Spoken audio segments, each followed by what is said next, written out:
ଜଗନ୍ନାଥପୁର ଗ୍ରାମ ପଞ୍ଚାୟତର ଜଗନ୍ନାଥପୁର ମୌଜାରେ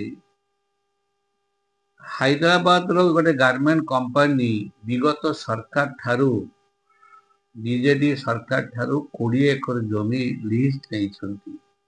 ଏଥିରେ ବ୍ୟାପକ ଦୁର୍ନୀତି ହୋଇଛି, ଭୟଙ୍କର ଦୁର୍ନୀତି ହେଇଛି ଜମି ଲିଜ୍ ଦେବାରେ। ସେ ଜମିର ମୂଲ୍ୟ କମ ସେ କମ 1000 କୋଟି ଟଙ୍କା ହବ। ଗୋଟେ ଗାର୍ମେଣ୍ଟ କମ୍ପାନୀ କରିବା ପାଇଁ ଏକର ଜମି ହେଲେ ହେଇଯାଏ, 20 ଏକର ଜମି ଦେବାର କିଛି ଆବଶ୍ୟକତା ନାହିଁ। ମୁଁ ଏ ବିଷୟରେ ରାଜସ୍ୱ ମନ୍ତ୍ରୀଙ୍କ ସହିତ 2-3 ଥର ଆଲୋଚନା କରିଛି। ମୁଁ ମଧ୍ୟ ମୁଖ୍ୟମନ୍ତ୍ରୀଙ୍କ ଦୃଷ୍ଟିକୁ ଆଣିଛି, ଲିଖିତ ଆକାରରେ ଦେଇଛି ଯେ ୟାର ପୁନର ସମୀକ୍ଷା କରାଯାଉ। କେଉଁ ପରିପ୍ରେକ୍ଷୀରେ ହାଇଦ୍ରାବାଦର ଜଣେ ବ୍ୟକ୍ତିକୁ ଏତେ ମୂଲ୍ୟବାନ ସମ୍ପତ୍ତି ଦିଆଗଲା, 20 ଏକର ସମ୍ପତ୍ତି ଯାହାର ମୂଲ୍ୟ ହବ 1000 କୋଟି ଟଙ୍କା।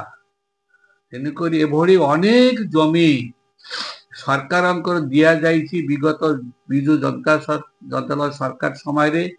ସେମାନେ ଇଲେକ୍ସନ ପୂର୍ବରେ ଏଭଳିକା ଜମି ଲିଜ୍ ଦେଇ କୋଟି କୋଟି ଟଙ୍କା ହଡପ କରି ଇଲେକ୍ସନରେ ଖର୍ଚ୍ଚା କରିଛନ୍ତି।